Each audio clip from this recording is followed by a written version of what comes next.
قیامت کب آئے گی؟ برادران اسلام، آج میں آپ کو رسول کریم حضرت محمد مصطفیٰ صلی اللہ علیہ وسلم کے ارشادات اور پیشن گوئیوں کی روشنی میں قرب قیامت کی چند نشانیوں کے بارے میں گفتگو کرنے جا رہا ہوں، جن میں سے بعض پوری ہو چکی ہیں، کچھ پوری ہو رہی ہیں اور بعض آئندہ پوری ہوں گی۔ حضرت علی رضی اللہ تعالی عنہ فرماتے ہیں کہ رسول خدا صلی اللہ علیہ وسلم نے فرمایا کہ ان قریب لوگوں پر ایسا زمانہ آئے گا کہ اسلام کا صرف نام باقی رہے گا اور قرآن کی صرف رسم باقی رہ جائے گی۔ ان کی مسجدیں نقش و نگار، ٹائل، برقی پنکھوں وغیرہ سے آباد ہوں گی اور ہدایت کے اعتبار سے ویران ہوں گی۔ ان کے علماء آسمان کے نیچے رہنے والوں میں سب سے زیادہ برے ہوں گے۔ ان علماء سے فتنے پیدا ہوں گے اور پھر ان میں واپس آ جائیں گے۔ اسلام کا صرف نام باقی رہے گا، یعنی اسلامی چیزوں کے نام ہی لوگوں میں رہ جائیں گے اور ان کی حقیقت باقی نہ رہے گی، جیسا کہ آج کل نماز، روزہ، زکوٰۃ، حج وغیرہ کے بس نام ہی باقی ہیں اور ان کی حقیقت اور روح اور ادائیگی کے وہ طریقے اور کیفیت باقی نہیں ہیں جو رسول خدا صلی اللہ علیہ وسلم سے منقول ہیں، اور کروڑوں مسلمان ان سے کورے ہیں۔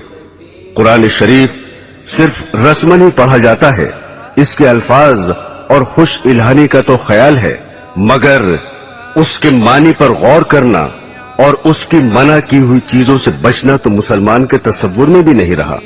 مسجدیں زیب و زینت سے خوب آراستہ ہیں، دلکش فرش، قیمتی غالیچے، دیدہ زیب فانوس، عمدہ ہنڈے اور آرام و راحت کی چیزیں مسجدوں میں موجود ہیں، مگر ہدایت سے خالی ہیں۔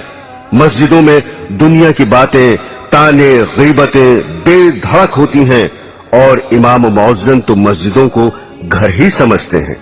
علماء کے بارے میں جو یہ ارشاد فرمایا کہ علماء سے فتنہ نکلے گا اور ان میں واپس آ جائے گا، اس کا مطلب یہ ہے کہ علماء بگڑ جائیں گے اور رشد و ہدایت کی راہ چھوڑ دیں گے تو عالم میں فساد ہوگا، اور پھر اس کی زد میں علماء بھی آ جائیں گے۔ اور یہ بھی مطلب ہو سکتا ہے کہ علماء دنیا داروں اور ظالموں کی مدد کریں گے اور پیسے اینٹھنے کے لیے دنیا کی مرضی کے موافق مسئلے بتائیں گے، اور پھر دنیا دار ہی ان کا مزاج ٹھکانے لگا دیں گے۔ حضرات گرامی، دوسرے انسانوں کی طرح آج کل کے علماء بھی فکر آخرت سے خالی ہو گئے ہیں اور اس فانی زندگی کو اپنے علم کا مقصد بنا رکھا ہے۔ سیاسی لیڈر بننے، شہرت حاصل کرنے، روپیہ کمانے جوڑنے کی دھن میں سرگردہ ہیں، اور موجودہ زمانے کے علماء میں خال ہی ایسے ہیں جو اسلام کی تبلیغ کرتے ہوں، ورنہ آج تو علماء کی یہ حالت ہو گئی ہے کہ جلسوں میں گاندھیزم یا نیشنلزم، سوشلزم اور کمیونزم کی اشاعت کرتے ہیں اور ارشادات نبوی کی بجائے مخلوق کے خود ساختہ نظاموں کی طرف دعوت دیتے ہیں۔ حضرت انس رضی اللہ تعالی عنہ فرماتے ہیں کہ رسول اللہ صلی اللہ علیہ وسلم نے ارشاد فرمایا کہ قیامت کی نشانیوں میں ایک یہ بھی ہے کہ لوگ مسجدیں بنا کر فخر کریں گے۔ آج کل یہی حال ہے، اور بقول حضرت ابن عباس رضی اللہ تعالی عنہ، تم ضرور مسجدوں کو یہود و نصار کی طرح سجاؤ گے۔ دل کو منتشر کرنے والے رنگ برنگ کے ٹائل، جھاڑ، فانوس، ہانڈیاں، دل فریب فرش اور بیش بہا پردے، اور دوسرا زیب و زینت اور آرام و راحت کی چیزیں مسجدوں میں موجود ہیں، اور ان دنیاوی چیزوں نے مسجدوں میں پہنچ کر اوقات نماز کے علاوہ مسجدوں کو مقفل کرنے پر مجبور کر دیا ہے، اور حفاظت کے لیے مستقل نگرانوں اور چوکیداروں کی ضرورت پیدا کر دی ہے۔ مسجدیں ان دنیاوی چیزوں سے آباد ہیں اور نمازیوں سے خالی ہیں۔ جو نمازی ہیں وہ مسجدوں میں دنیا کی باتوں میں مشغول رہتے ہیں۔ مسجدوں میں نہ تعلیمی حلقے ہیں، نہ دینی مشورے ہیں، نہ ذکر و تلاوت سے آباد ہیں۔ حالانکہ مسجد رسول اکرم صلی اللہ علیہ وسلم اور حضرات خلفائے راشدین کے زمانے میں دین اور دینیات کی ترقی کے کاموں میں اور اس سے متعلق مشوروں کا مرکز تھی۔ ایک روایت میں ہے کہ جب تم اپنی مسجد کو سجانے لگو اور قرآنوں کو دیدہ زیب بنانے لگو تو سمجھ لو تمہاری ہلاکت کا وقت قریب ہے۔ حضور صلی اللہ علیہ وسلم نے ارشاد فرمایا کہ ایک زمانے میں ایسے لوگ ہوں گے جن کی دنیاوی باتیں ان کی مسجدوں میں ہوا کریں گی، تم ان کے پاس نہ بیٹھنا کیونکہ خدا کو ان کی کوئی ضرورت نہیں ہے۔ حضرت انس رضی اللہ تعالی عنہ فرماتے ہیں کہ رسول خدا صلی اللہ علیہ وسلم نے ارشاد فرمایا کہ لوگوں پر ایک ایسا زمانہ آئے گا کہ دین پر جمنے والا ان میں ایسا ہوگا جیسے ہاتھ میں چنگاری پکڑنے والا ہو۔ یہ زمانہ اس وقت موجود ہے کیونکہ ہر طرف بددینی اور بے حیائی اور فحشکاری کی فضا ہے، سرکشی کا ماحول ہے۔ اول تو دیندار رہے ہی نہیں، اور اگر کوئی دین پر عمل کرنا چاہتا ہے تو اہل ملک، اہل وطن، عزیز و اقربا آڑے آ جاتے ہیں۔ بیوی کہتی ہے کہ تنخواہ میں میرا پورا نہیں پڑتا، دنیا رشوت لے رہی ہے، تم بڑے پرہیزگار بنے ہوئے ہو۔ ہم عمر مذاق اڑا رہے ہیں کہ داڑھی رکھ کر ملا بن گئے، جھاڑ سا لگائے پھر رہے ہو، ریل میں یا لاری میں سفر کر رہے ہیں اور ایک شخص نماز پڑھنا چاہتا ہے مگر اس کے لیے نہ ریل ٹھہر سکتی ہے نہ لاری رک سکتی ہے، لیکن اگر کسی کو کچھ دنیاوی نقصان ہو جائے تو سب ہمدردی کے لیے حاضر ہیں۔ آج کل دینداری اختیار کرنا ساری دنیا سے لڑائی مول لینے کے مترادف ہے۔ دین کا درد پیدا کرنے اور بددینی کی فضا میں نکلنے کی قوت حاصل کرنے کے لیے خانقاہوں اور دینداروں کی مجلسوں میں شرکت کرنا بہت ہی ضروری ہے۔ جب انسان بددینی کے ماحول سے معصیت اختیار کر سکتا ہے تو دینداری کی فضا میں پہنچ کر نیک بھی بن سکتا ہے۔ اگر کسی وجہ سے دینداروں سے دور ہو تو بد دینوں سے بھی دور رہے۔ اسی حقیقت کے پیش نظر رسول خدا صلی اللہ علیہ وسلم نے ارشاد فرمایا کہ ان قریب ایسا ہوگا کہ مسلمان کا بہترین مال چند بکریاں ہوں گی جنہیں لے کر پہاڑ کی چوٹیوں اور جنگلوں میں چلا جائے گا، اور اس صورت سے اپنا دین بچانے کے لیے فتنوں سے بھاگے گا۔ ایک اور حدیث میں ہے کہ رسول خدا صلی اللہ علیہ وسلم نے ارشاد فرمایا کہ ان قریب فتنے پیدا ہوں گے، اس وقت بیٹھا ہوا کھڑے ہوئے سے بہتر ہوگا، کیونکہ بیٹھا ہوا شخص بنسبت کھڑے ہوئے شخص کے فتنے سے دور ہوگا، اور کھڑا ہوا چلنے سے بہتر ہوگا، اور چلنے والا دوڑنے والے سے بہتر ہوگا۔ جو شخص فتنوں کی طرف نظر اٹھا کر دیکھے گا فتنے اسے اچک لیں گے۔ فتنے کے وقت عبادت خداوندی میں مشغول ہونا بہت زیادہ فضیلت رکھتا ہے۔ رسول خدا صلی اللہ علیہ وسلم نے ارشاد فرمایا کہ قتل کے زمانے میں عبادت کرنا میری طرف ہجرت کرنے کے برابر ہے۔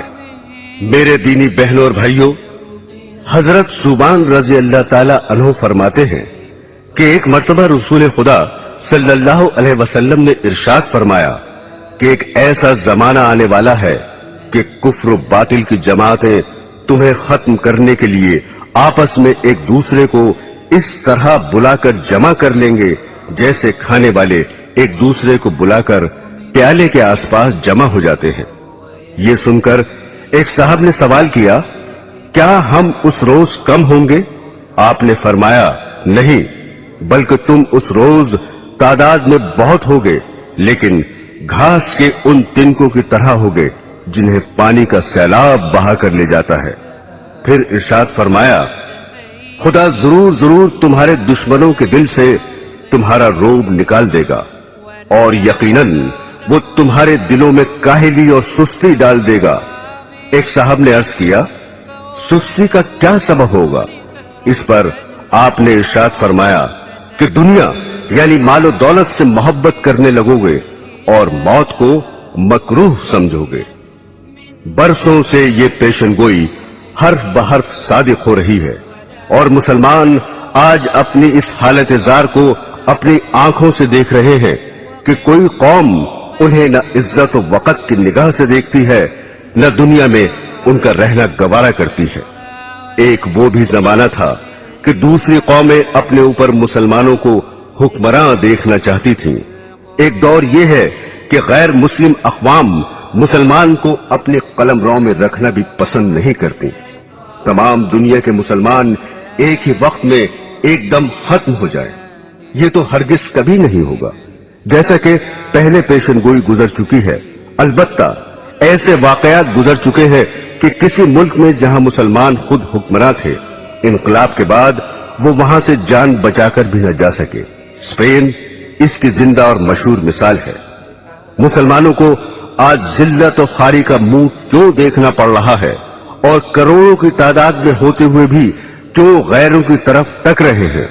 اس کا جواب خود ہادی عالم صلی اللہ علیہ وسلم کے ارشاد میں موجود ہے کہ دنیا کی محبت اور موت کے خوف کے باعث یہ حال ہو رہا ہے۔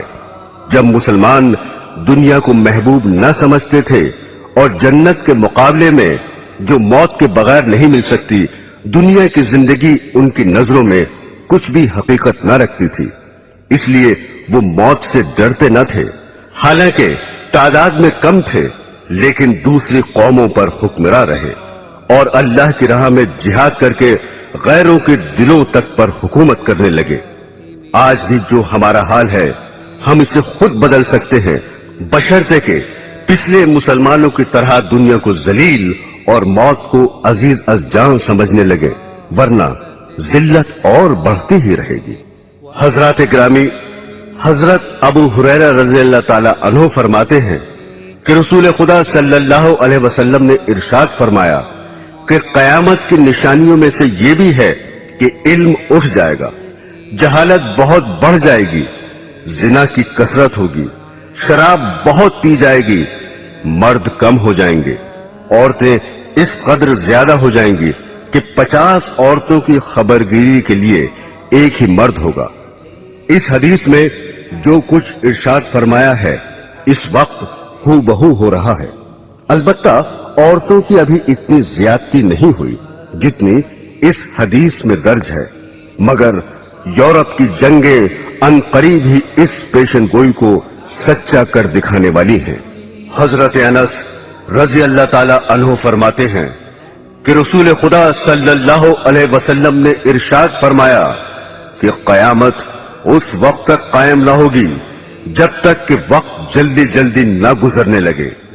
پھر اس کی تشریح فرمائی کہ 1 سال 1 ماہ کے برابر ہوگا، اور 1 ماہ 1 ہفتے کے برابر ہوگا، اور 1 ہفتہ 1 دن کے برابر ہوگا، اور 1 دن 1 گھڑی کے برابر ہوگا، اور 1 گھڑی ایسے گزر جائے گی جس طرح آگ کا شعلہ یکایک بھڑک کر ختم ہو جاتا ہے۔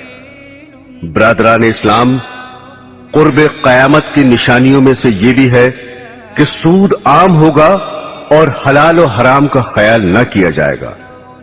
حضرت ابو ہریرہ رضی اللہ تعالی عنہ فرماتے ہیں کہ رسول خدا صلی اللہ علیہ وسلم نے ارشاد فرمایا کہ لوگوں پر ایک ایسا زمانہ آئے گا کہ انسان یہ پرواہ نہ کرے گا کہ اس نے حلال حاصل کیا یا حرام لیا۔ بعض لوگ کہہ دیتے ہیں آج کل حلال تو ملتا ہی نہیں، لیکن یہ سمجھنا کہ حلال آج کل ملتا ہی نہیں نفس کا دھوکہ ہے، کیونکہ حلال کا دھیان رکھنے کی وجہ سے انسان قیود و حدود میں بندھ جاتا ہے، اور بقول حضرت سفیان ثوری رحمت اللہ علیہ حلال میں فضول خرچی کی گنجائش نہیں ہوتی اور عیش و مستی کی زندگی گزارنے کا موقع نہیں ملتا، اس لیے نفس یہ تعویل سمجھاتا ہے کہ آج کل حلال تو ملتا ہی نہیں، لہذا حرام حلال کا خیال فضول ہے۔ لیکن جن بندوں کے دل میں خدا کا خوف ہے اور جنہوں نے سرور عالم صلی اللہ علیہ وسلم کا فرمان کہ جنت میں وہ گوشت داخل نہ ہوگا جو حرام سے بڑھا ہو، جو گوشت حرام سے بڑھا ہو دوزخ اس کی زیادہ مستحق ہوگی۔ اگرچہ حلال ان کو زیادہ نہیں ملتا اور حلال طلب کرنے والوں کی بسا اوقات دنیاوی ضرورتیں بھی رکی رہتی ہیں، لیکن آخرت کے بے پناہ عذاب سے بچنے کے لیے